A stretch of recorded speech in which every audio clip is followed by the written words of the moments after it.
আজ একটা বার্থডে পার্টিতে যাব, তাই ভাবলাম এই লুকটা তোমাদের সঙ্গে একটু শেয়ার করি।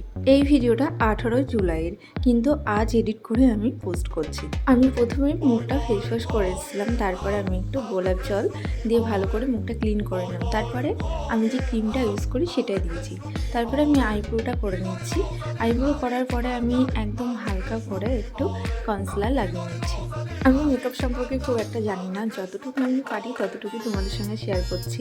একটু হালকা করে কালার কারেক্টটা দিয়েছি, তারপরে আমি খুব ভালো করে এটাকে ব্লেন্ড করে নিচ্ছি। একটু পাউডার হালকা করে আইটাকে কভার করে নিলাম, পরে ফেসটাকে কভার করব, কারণ আমি ফেসে এখনও কিছু দিয়েছিলাম না তাই। তারপরেই আমি ওটা কভার করার পরে হালকা করে আইশ্যাডো দিয়ে আমি পুরো ফাউন্ডেশনটা মুখে লাগিয়ে নিলাম। আর আমি ফাউন্ডেশনটা এইভাবে দিই, কারণ এটা এইভাবে দিলেও বেশ ভালো হয়। বেশি ফাউন্ডেশন কিন্তু আমি দিইনি। তারপরে আমি একটু ব্লাশার লাগিয়ে নিয়েছি। ব্লাশার লাগিয়ে নিয়ে হালকা করে একটু চোখটাকে আমি কাজল লাগানোর চেষ্টা করছিলাম। তারপরে আইলাইনারটা আমি অফ ক্যামেরায় লাগিয়ে নিয়েছি।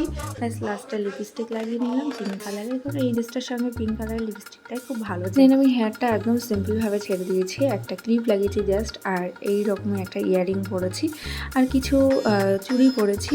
কেমন লাগলো এই লুকটা অবশ্যই জানিও। ভালো লাগলে লাইক করো, কমেন্ট করো, আর চ্যানেলটি সাবস্ক্রাইব করে পাশে থাকো। টাটা, বাই।